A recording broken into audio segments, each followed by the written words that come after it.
ನಮಸ್ತೆ ಫ್ರೆಂಡ್ಸ್, ದಿವ್ಯ ತೃಪ್ತಿ ಕ್ರಿಯೇಷನ್ಗೆ ಸ್ವಾಗತ. ಇದುವರೆಗೂ ಯಾರೆಲ್ಲ ನಮ್ಮ ಚಾನೆಲ್ನ ಸಬ್ಸ್ಕ್ರೈಬ್ ಮಾಡಿಲ್ಲ, ಈ ಕೂಡಲೇ ಸಬ್ಸ್ಕ್ರೈಬ್ ಮಾಡಿ, ಹಾಗೆ ಪಕ್ಕದಲ್ಲಿರುವಂತಹ ಬೆಲ್ ಐಕನ್ನ ಒತ್ತಿ, ಹಾಗೆ ಆಲ್ನು ಕೂಡ ಸೆಲೆಕ್ಟ್ ಮಾಡ್ಕೊಳ್ಳಿ. ಇದರಿಂದ ನಾವು ಹಾಕುವಂತಹ ಪ್ರತಿಯೊಂದು ವಿಡಿಯೋದ ನೋಟಿಫಿಕೇಷನ್ ಮೊದಲೇದಾಗಿ ನಮಗೆ ಬರುತ್ತೆ. ಇವತ್ತು ಕೂಡ ಆ್ಯಸ್ ಯೂಶುವಲ್ 6 ದಾರವನ್ನು ತೊಗೊಂಡು ಇಲ್ಲಿ ಒಂದು ಲಾಕ್ ಮಾಡ್ಕೊಂಡಿದ್ದೀನಿ. ಆನಂತರ ಫ್ರಂಡಿಂದ ನೀಡಲ್ನ ಪಾಸ್ ಮಾಡಿ ಥ್ರೆಡನ್ನು ನೀವು ಬಟ್ಟೆಗೆ ಅಟ್ಯಾಚ್ ಮಾಡ್ಕೊಬೇಕಾಗತ್ತೆ. ಫಸ್ಟ್ ಲಾಕ್ ಎಲ್ಲಿ ಮಾಡಿರ್ತೀವೋ ಸೇಮ್ ಪಾಯಿಂಟ್ನಲ್ಲೇ ಬಂದುಬಿಟ್ಟು ಸೆಕೆಂಡ್ ಲಾಕ್ನೂ ಕೂಡ ಮಾಡ್ಕೋಬೇಕು. ಇದರಿಂದ ಥ್ರೆಡ್ ಸೆಕ್ಯೂರ್ ಆಗುತ್ತೆ ಬಟ್ಟೆಗೆ. ಡಿಸೈನ್ ತುಂಬ ಚೆನ್ನಾಗಿದೆ. ವಿಡಿಯೋನಲ್ಲೂ ಕೂಡ ಸ್ಕಿಪ್ ಮಾಡದೆ ಗಮನ ಇಟ್ಟು ನೋಡ್ಕೊಳ್ಳಿ. ಫಸ್ಟ್ 2 ಲಾಕ್ ಆದಮೇಲೆ ಸೂಜಿ ಮೇಲೆ ಒಂದು ಸರಿ ದಾರ ತೊಗೊಂಡು ನೋಡಿ, ಆ ಲಾಕ್ ಮಾಡಿದ್ದೀರಲ್ಲ ಅದರ ಪಕ್ಕದಲ್ಲಿ ಬಂದುಬಿಟ್ಟು ಹಾಫ್ ಡಬಲ್ ಕ್ರೋಶನ ಮಾಡ್ಕೊಬೇಕಾಗತ್ತೆ. ಸೂಜಿ ಮೇಲೆ ಒಂದು ಸರಿ ದಾರ ತೊಗೊಳೋದು ತುಂಬ ಹತ್ರನೇ ಹಾಕ್ಕೊಳ್ಳಿ, ಆವಾಗ ಡಿಸೈನ್ ನೀಟಾಗಿ ಫಿನಿಶಿಂಗ್ ಚೆನ್ನಾಗಿ ಬರುತ್ತೆ. ಈ ರೀತಿ ಹಾಫ್ ಡಬಲ್ ಕ್ರೋಶನ ಒಂದು 4 ಟೈಮ್ ಅಥವಾ 5 ಟೈಮ್ ನೀವು ಹಾಕೊಬೋದು. ನೋಡಿ, ಈ ರೀತಿ ನಾನೊಂದು 4 ಟೈಮ್ನ ಹಾಕ್ಕೊತಿದ್ದೀನಿ. ಆದಷ್ಟು ಹತ್ರನೇ ಹಾಕ್ಕೊತ ಬನ್ನಿ. ಸೂಜಿ ಮೇಲೆ ದಾರ ತೊಗೊಂಡು ಹಾಫ್ ಡಬಲ್ ಕ್ರೋಶನ ಮಾಡ್ಕೊತ ಬರಬೇಕಾಗತ್ತೆ. ಆವಾಗ ತುಂಬ ಚೆನ್ನಾಗಿ ಕಾಣುತ್ತೆ ಡಿಸೈನ್ ಬಂದುಬಿಟ್ಟು. ಈ ಡಿಸೈನಿಗೆ ಯಾವುದೇ ರೀತಿ ಕುಚ್ಚನ್ನ ಯೂಸ್ ಮಾಡಿಲ್ಲ, ಕ್ರೋಶೆ ಡಿಸೈನ್ಸ್ ಮಾತ್ರ ಇರೋದು. ಕೆಲವೊಂದು ಬೀಡ್ಸ್ಗಳನ್ನ ಯೂಸ್ ಮಾಡಿ ನಾನು ಈ ಡಿಸೈನ್ನ ಮಾಡಿದ್ದೀನಿ.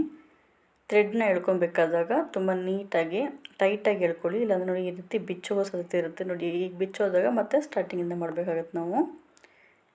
ಇದು ಬಿಚ್ಚೋಗಿದೆ. ನೆಕ್ಸ್ಟ್ ಟೈಮ್ ನೋಡಿ ಮತ್ತೆ ಹೇಳ್ತೀನಿ. ಸೂಜಿ ಮೇಲೆ ದಾರ ತೊಗೊಂಡು ಹಾಫ್ ಡಬಲ್ ಕ್ರೋಶನ ಮಾಡ್ಕೊಬೇಕಾಗತ್ತೆ. ಥ್ರೆಡ್ನ ಆದಷ್ಟು ಟೈಟಾಗಿ ಇಟ್ಕೊಳ್ಳಿ. ಈ ರೀತಿ ಲಾಕ್ನ ಮಾಡ್ಕೊಂಡು ಹೋದ್ಮೇಲೆ ನೋಡಿ, ಈ ರೀತಿ ಥ್ರೆಡ್ನ ಮೇಲೆ ಎಳ್ಕೊಬೇಕು. ಅದಕ್ಕೆ ನಾನು ಬೀಡ್ಸ್ನ ತೊಗೊತಿದ್ದೀನಿ. ಒಂದು ರೌಂಡ್ ಬೀಡ್ಸು, ಅದ್ರ ಜೊತೆಗೆ ಒಂದು ಗೋಲ್ಡನ್ ಬೀಡ್ಸ್ನ ಇಲ್ಲಿ ಆ್ಯಡ್ನ ಮಾಡ್ಕೊತಿದ್ದೀನಿ. ನೀವು ಬೇಕಾದರೆ ನಿಮ್ಗೆ ಸ್ಯಾರಿಗೆ ಯಾವ ಕಲರ್ ಮ್ಯಾಚ್ ಆಗುತ್ತೋ ಆ ಕಲರ್ ಬೀಡ್ಸ್ನ ತೊಗೊಬೋದು. ಈ ರೀತಿ ಬೀಡ್ಸ್ನ ತೊಗೊಂಡು ನೋಡಿ, ಇದನ್ನ ನೀಡಲ್ ಸಹಾಯದಿಂದ ಥ್ರೆಡ್ಡಿಗೆ ಪಾಸ್ ಮಾಡಿಕೊಂಡು ಆಮೇಲೆ ಬೀಡ್ಸ್ ಲಾಕ್ನ ಮಾಡ್ಕೊಬೇಕು. ಹೀಗೆ ಬೀಡ್ಸ್ ಲಾಕ್ ಆದಮೇಲೆ ಬೀಡ್ಸ್ ಲೆಂತ್ ಎಷ್ಟಿದೆ ಅನ್ನೋದನ್ನು ಚೆಕ್ ಮಾಡಿ ಬಟ್ಟೆಗೆ ಲಾಕ್ನ ಮಾಡ್ಕೊಬೇಕಾಗತ್ತೆ. ಫಸ್ಟು ಬೀಡ್ಸ್ ಲಾಕ್ ಮಾಡ್ಕೊಳ್ಳಿ, ಆವಾಗ ಜಾರ್ ಹೋಗೋದಿಲ್ಲ. ಆನಂತರ ಬಟ್ಟೆಗೆ ಲಾಕ್ ಮಾಡ್ಕೊಂಡ್ಬಿಟ್ರೆ ಕ್ಲೀನಾಗಿ ಕೂರುತ್ತೆ. ಈ ರೀತಿ ಲಾಕ್ ಆದಮೇಲೆ ಮತ್ತೆ ನೀವು ಸ್ಟಾರ್ಟಿಂಗ್ನಲ್ಲಿ ಹೇಗೆ ಮಾಡಿರ್ತೀರೋ ಅದೇ ರೀತಿಯೇ ಮಾಡ್ಕೊಬೇಕಾಗತ್ತೆ. ಸೂಜಿ ಮೇಲೆ ಒಂದು ಸರಿ ದಾರವನ್ನು ತೊಗೊಂಡು ಮಾಡ್ಕೊಬೇಕಾಗತ್ತೆ.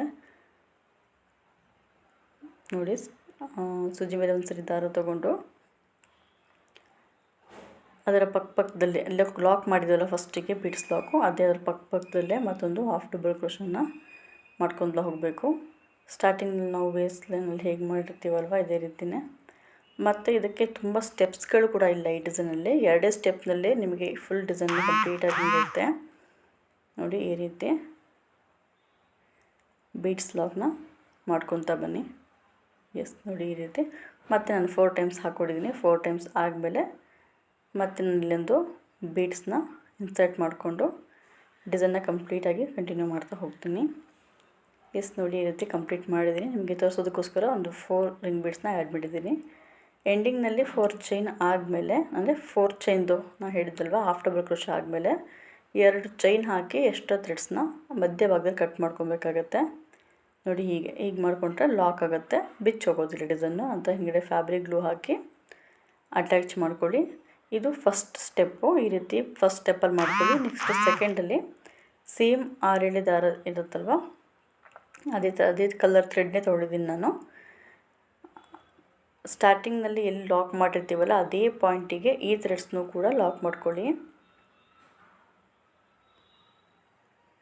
ನೋಡಿ, ಈ ರೀತಿ ಲಾಕ್ ಮಾಡ್ಕೊಳ್ಳಿ. ಅದಾದ ನಂತರ ನೋಡಿ, ಆ ಫಸ್ಟ್ ಲಾಕ್ ಮಾಡಿದಲ್ಲಿ 2 ಸರಿನೇ ಹೊಸದಾಗಿ ಥ್ರೆಡ್ ಯಾವುದೇ ನೀವು ಆ್ಯಡ್ ಮಾಡಿಕೊಂಡ್ರೂ ಕೂಡ 2 ಟೈಮ್ಸ್ ಲಾಕ್ನ ಸೇಮ್ ಪಾಯಿಂಟಲ್ಲಿ ಮಾಡ್ಕೊಬೇಕಾಗತ್ತೆ. ಆನಂತರ ನಾನು ಚೈನ್ಸ್ನ ಹಾಕ್ಕೊತಿದ್ದೀನಿ. ಒಂದು 3 ಅಥವಾ 4 ಚೈನ್ ಆಗುತ್ತೆ. ಒಂದು 4 ಚೈನ್ ಹಾಕ್ಕೊಂಡು ಫಸ್ಟ್ ಬೀಡ್ಸ್ ಲಾಕ್ ಮಾಡೋಕ್ಕಿಂತ ಮುಂಚೆ ಒಂದು ಲಾಕ್ ಮಾಡಿರ್ತೀವಲ್ಲ ಅದರ ಪಾಯಿಂಟಿಗೆ ಬಂದುಬಿಟ್ಟು ಲಾಕ್ನ ಮಾಡ್ಕೊತಿದ್ದೀನಿ ಈ 4 ಚೈನ್ದು. ನೋಡಿ, ಈಗ ಲಾಕ್ ಆದಮೇಲೆ ಸೂಜಿ ಮೇಲೆ ಒಂದು ಸರಿ ದಾರ ತೊಗೊಂಡು ರಿಂಗ್ ಬೀಡ್ಸ್ ಒಳಭಾಗದಿಂದ ಥ್ರೆಡನ್ನು ಇಳ್ಕೊಂಬರ್ಬೇಕು. ಇಳ್ಕೊಂಬಂದು ಹಾಫ್ ಡಬಲ್ ಕ್ರೋಶನ ಮಾಡಬೇಕು. ಮತ್ತು ಸೂಜಿ ಮೇಲೆ ದಾರ ರಿಂಗ್ ಬೀಡ್ಸ್ ಒಳಭಾಗದಿಂದ ಥ್ರೆಡ್ನ ತೊಗೊಂಬರ್ಬೇಕು. ಹಾಫ್ ಡಬಲ್ ಕ್ರೋಶನ ಮಾಡ್ಕೊತ ಹೋಗಬೇಕು. ಹೀಗೆ ಒಂದು 4 ಟೈಮ್ ನೀವು ಇದೇ ರೀತಿ ಹಾಫ್ ಡಬಲ್ ಕ್ರೋಶನ ಹಾಕ್ಕೊತ ಹೋಗಿ. ಒಂದು 4 ಟೈಮ್ ಹಾಕಿದ್ರೆ ಅದು ಮಧ್ಯಭಾಗ ಬರುತ್ತೆ ಬೀಡ್ಸ್ದು. ಡಿಸೈನ್ ನೆಕ್ಸ್ಟಿಗೆ ಅನುಕೂಲ ಆಗುತ್ತೆ. ನೋಡಿ 4 ಟೈಮ್ ಹಾಕಿದ್ದೀನಿ ನಾನು ಇವಾಗಲೇ. 4 ಟೈಮ್ ಆದಮೇಲೆ ನೋಡಿ ಈ ಥರ ಥ್ರೆಡ್ನ ಎಳ್ಕೊಳ್ಳಿ. ಹೇಳ್ಕೊಂಡು ನಾನು ಇಲ್ಲಿ ಬೀಡ್ಸ್ನ ತೊಗೊತೀನಿ. Round beads 3 mm golden colour ಬೀಡ್ಸ್ನ ತೊಗೊತಿರೋದು. ನೀವು ಬೇಕಾದ್ರೆ ಕಲರ್ ಬೀಡ್ಸ್ನ ಚೇಂಜು ಮಾಡ್ಕೊಬೋದು. ನಾನಿಲ್ಲಿ ಸೇಮ್ ಕಲರ್ ಮ್ಯಾಚಿಂಗ್ ಇರಲಿ ಅಂಥೇಳಿ ಸೇಮ್ ಕಲರ್ನ ಯೂಸ್ ಮಾಡ್ತಿದ್ದೀನಿ. ನೋಡಿ ಈ ರೀತಿ 3 ಬೀಡ್ಸ್ನ ತೊಗೊಂಡು ಆ ನಂತರ ನೋಡಿ ನೆಕ್ಸ್ಟ್ ರಿಂಗ್ ಇದೆ ಅಲ್ವಾ, ರಿಂಗ್ ಒಳಭಾಗದಿಂದ ಥ್ರೆಡ್ನ ಎಳ್ಕೊಂಡು ಒಂದು ಲಾಕ್ ಮಾಡಬೇಕು. ಇವಾಗ ಬೀಡ್ಸ್ ಕೂಡ ರಿಂಗ್ ಬೀಡ್ಸ್ ಜೊತೆಗೆ ರೌಂಡ್ ಬೀಡ್ಸು ಲಾಕ್ ಆಗುತ್ತೆ. ಆ ನಂತರ ಮತ್ತೆ ಫಸ್ಟ್ ಹೇಗೆ ಮಾಡಿದ್ವು ಅದೇ ರೀತಿ ಹಾಫ್ ಡಬಲ್ ಕ್ರೋಶದಿಂದ ರಿಂಗ್ ಬೀಡ್ಸ್ನ ಕಂಪ್ಲೀಟ್ ಆಗೋ ತನಕ ಕವರ್ ಮಾಡಬೇಕಾಗತ್ತೆ. ಅಂದರೆ ಎರಡು ಸೈಡಲ್ಲೂ ಕೂಡ ಒಂದು 4 ಹಾಕ್ಕೊಂಡ್ರೆ ಸಾಕಾಗುತ್ತೆ. ಆವಾಗ ನಿಮಗೆ ಬೀಡ್ಸು 3 ಬೀಡ್ಸ್ ಇದೆಯಲ್ಲ ಮಧ್ಯ ಭಾಗದ್ದು ಅದು ನೀಟಾಗಿ ಮಧ್ಯ ಭಾಗ ಕರೆಕ್ಟಾಗಿ ಕೂರುತ್ತೆ. ಕರೆಕ್ಟು ಎರಡು ಕಡೆ 4 ಹಾಫ್ ಡಬಲ್ ಕ್ರೋಶನ ಮಾಡ್ಕೊತಾ ಹೋಗಿ.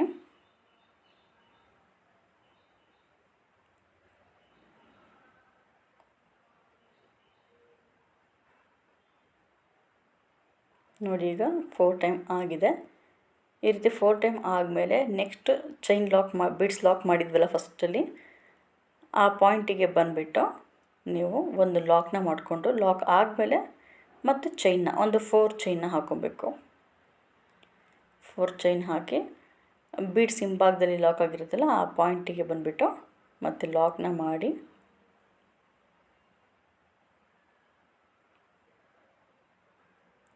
ಅಷ್ಟು ಚೈನ್ನ ಒಂದ್ಸರಿ ಕಂಟಿನ್ಯೂ ಮಾಡ್ತಾ ಹೋಗಿ. ಹೀಗೇ ಚೈನ್ ಗ್ಯಾಪ್ ಹಾಕೋಬೇಕಾದಾಗ ಥ್ರೆಡ್ಸ್ ಟೈಟ್ ಇರೋದು ಮುಖ್ಯ ಆಗುತ್ತೆ. ಆ ನಂತರ ನಾನು ಲಾಕ್ನ ಮಾಡ್ಕೊತಿದ್ದೀನಿ. ನೋಡಿ ಈ ರೀತಿ ಓಕೆನಾ. ನೋಡಿ ಡಿಸೈನ್ ಚೆನ್ನಾಗಿ ಕಾಣುತ್ತೆ. ಹೀಗೆ ನೀವು ಡಿಸೈನ್ನ ಕಂಟಿನ್ಯೂ ಮಾಡ್ತಾ ಹೋಗಬೇಕು. ನಾನೊಂದು 3 ರಿಂಗ್ ಬೀಡ್ಸ್ಗೆ ಹಾಕಿದ್ದೀನಿ. ಇಷ್ಟಾದಮೇಲೆ ಎಂಡಿಂಗ್ನಲ್ಲಿ ನಾನು 2 ಚೈನ್ನ ಹಾಕ್ಕೊಂಡಿದ್ದೀನಿ. ಎಕ್ಸ್ಟ್ರಾ 2 ಚೈನ್ನ ಹಾಕ್ಕೊಂಡು ಥ್ರೆಡ್ಸ್ನ ಈ ಮಧ್ಯ ಭಾಗದಲ್ಲಿ ಕಟ್ ಮಾಡ್ಕೊಬೇಕು ನೀವು. ಆವಾಗ ಬಿಚ್ಚು ಹೋಗೋದಿಲ್ಲ ಡಿಸೈನು, ಯಾವಾಗಲೂ ಹೀಗೇ ಇರುತ್ತೆ. ನಂತರ ಹಿಂದ್ಗಡೆ ಫ್ಯಾಬ್ರಿಕ್ ಗ್ಲೂ ಹಾಕಿ ಅಟ್ಯಾಚ್ ಮಾಡ್ಕೊಬೇಕು. ನೋಡಿ ಇಲ್ಲಿ ಸ್ವಲ್ಪನೇ ಫ್ಯಾಬ್ರಿಕ್ ಗ್ಲೂನ ಯೂಸ್ ಮಾಡಿದ್ರೆ ಸಾಕಾಗುತ್ತೆ, ತುಂಬ ಅವಶ್ಯಕತೆ ಏನಿಲ್ಲ. ನೀವು ಇದನ್ನು ಅಟ್ಯಾಚ್ ಮಾಡಬೇಕಾದ್ರೆ ಯಾವ ಥ್ರೆಡ್ ಇದೆಯೋ ಅದೇ ಥ್ರೆಡ್ ಕಲರ್ ಮೇಲೆ ಬರೋ ಹಾಗೆ ಅಟ್ಯಾಚ್ ಮಾಡ್ಕೊಳ್ಳಿ. ಎಕ್ಸ್ಟ್ರಾ ಇದ್ದರೆ ಅದನ್ನು ಸ್ವಲ್ಪ ಕಟ್ ಮಾಡ್ಕೊಬಿಟ್ರಿ, ಆವಾಗ ನೀಟಾಗಿ ಕಾಣುತ್ತೆ. ಫ್ರಂಟಿಂದ ನೋಡಿ ಡಿಸೈನು ಫೈನಲಿ ಈ ರೀತಿ ಬಂದಿದೆ. ತುಂಬಾ ಚೆನ್ನಾಗಿ ಕಾಣುತ್ತೆ. ಇದನ್ನು ಸ್ಯಾರಿಗೆ ಹಾಕಿದಾಗ ಡಿಸೈನು ಹೆಚ್ಚಿಗೆ ಟೈಮು ತೊಗೊಳೋದಿಲ್ಲ, ಒಂದು 2 ಟೈಮ್ಸಲ್ಲೇ ಮುಗಿಸ್ಬಿಡ್ಬೋದು. ನೋಡಿ ಇಲ್ಲಿ ರಿಂಗ್ ಬೀಡ್ಸ್ನ ನಾವು ಆಫ್ ಮಾತ್ರ ಕವರ್ ಮಾಡಿದ್ದೀವಿ ಇಲ್ಲಿ ಥ್ರೆಡ್ಡಿಂದ. ಆವಾಗ ಒಂಥರ ಲುಕ್ಕು ಚೆನ್ನಾಗಿ ಬರುತ್ತೆ ಅಂತ ಹೇಳಿ 3 ಬೀಡ್ಸ್ ಹಾಕಿದ್ದೀನಲ್ವ, ಅಲ್ಲೂ ನೀವು ಬೇರೆ ಬೇರೆ ಕಲರ್ಸ್ ಬೀಡ್ಸ್ನ ಕೂಡ ನೀವು ಇಲ್ಲಿ ಯೂಸ್ ಮಾಡ್ಕೊಬೋದು. ಅವಕ್ಕೂ ಕೂಡ ಡಿಸೈನು ಚೆನ್ನಾಗೇ ಕಾಣುತ್ತೆ. ಕುಚ್ಚುಗಳು ಬೇಕಾದರೆ ಮಧ್ಯೆ ಗ್ಯಾಪ್ ಮಾಡ್ಕೊಳ್ಳಿ. ಇಲ್ಲಿ ಕುಚ್ಚು ಅವಶ್ಯಕತೆ ಇಲ್ಲ ಅಂತ ನಾನು ಮಾಡಿಲ್ಲ. ಈ ವಿಡಿಯೋ ನಿಮಗೆಲ್ಲ ಇಷ್ಟ ಆಗಿದೆ ಅಂದ್ಕೊತೀನಿ. ಲೈಕ್ ಮಾಡಿ, ಸಬ್ಸ್ಕ್ರೈಬ್ ಮಾಡಿ, ಹಾಗೆ ಬೆಲ್ ಐಕಾನ್ನ ಒತ್ತೋದನ್ನು ಮರಿಬೇಡಿ. Thanks for watching.